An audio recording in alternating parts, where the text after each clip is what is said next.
ये स्वप्न 3 प्रकार के होते हैं। एक होता है जिनसे हमारा मानसिक संबंध रहा है, बिना किसी कारण के कल्पनात्मक उनके दृश्य उपस्थित करना। एक होता है जिनका कोई अस्तित्व नहीं, ऐसा स्वप्न आना। और एक होता है भागवतिक, किसी महापुरुष का आगमन होना, ये सत्य के अंतर्गत आता है। वो आपको निर्देशन या आपको दुलार या आज्ञा, जो भी आज्ञा, वो सत्य होता है। अब ये मन बहुत से संस्कारों से, संबंधियों से जुड़ा है, तो आप देखो कोई इतना ही स्वप्न थोड़ी आता है, कितने स्वप्न आते हैं जिनका कोई मतलब नहीं है। ऐसे ही ये परिवार के सने संबंधियों का जो आता है, उससे दुख सुख का लेना देना नहीं है। हाँ, ये जरूर है कि हम अपने जीवित अवस्था में कर्तव्य का उनके साथ पालन किया कि नहीं किया।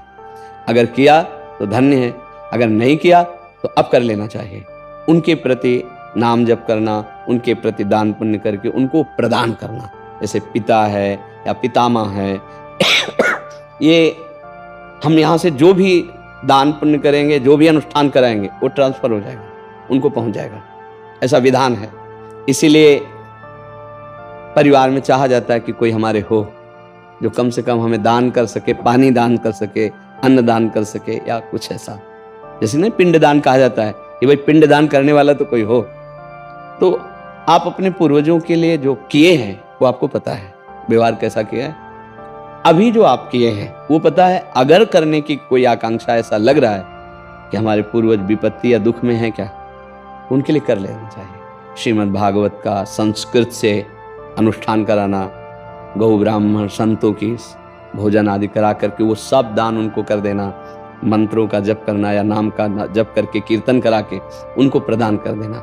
इससे उनका मंगल, जहां भी होंगे, जिस योनि में जहां भी, उनका उत्थान होने लगेगा, उनकी उन्नति होने लगेगी। ऐसा। और खास भगवान या भगवान के भक्तों के सिवा स्वप्न में जो कुछ सब मिथ्या ही होता है। जैसे आप स्वप्न में देखते हैं मैं ये कर रहा हूँ, मैं ये कर रहा हूँ, तो कुछ होता है क्या? कुछ नहीं होता। अब लोग उसी में फंसा देते कि इस स्वप्न का क्या मतलब हो सकता है। कुछ नहीं हो सकता, स्वप्न है। राजा जनक जी एक बार सैया में पड़े सोए और स्वप्न देखला कि हमारा सारा राज्य छिन गया और मैं एक भिखारी बन गया और बहुत भूख लगी है।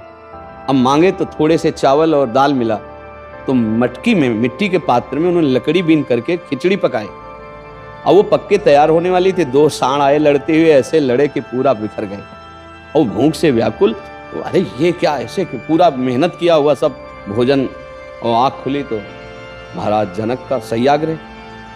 तो उनका ये सत्य कि वो सत्य, जो अभी जनक भूखा डोल रहा था, भीख मांगा और वो चावल दाल पका रहा था, वो जनक सत्य या ये सत्य? क्योंकि उस समय ये सत्य नहीं था, इस समय वो तो सत्य कौन है? अब उनके सभा में बड़े बड़े ज्ञानी महात्मा बैठते, तो आकर प्रश्न किया ये सत्य कि वो सत्य। अब कुछ उसकी व्याख्या हो तो समझ में आए, ये सत्य कि वो सत्य। अब कोई उत्तर ही न देवे। तो जब ये बात अष्टावक्र जी को पता चली तो सभा में नवीन अवस्था थी, सभा में आए और जनक जी से बात की।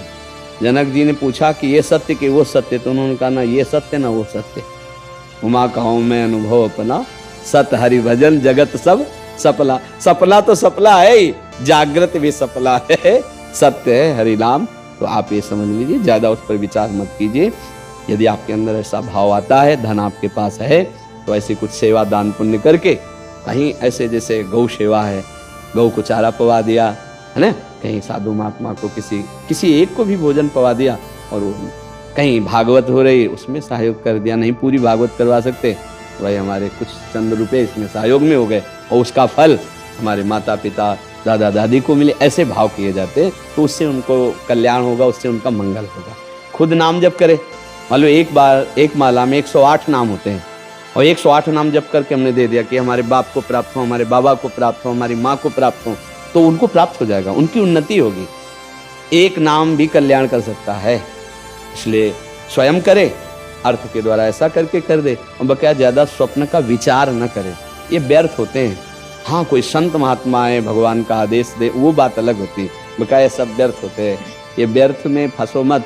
अगर स्वप्निक विचारों वालों से बात करोगे तो आपको फंसा देंगे। कुछ नहीं, जब जागृत स्वप्न है तो फिर स्वप्न तो स्वप्न ही है। भगवान शंकर कह रहे, उमा कहूँ मैं अनुभव।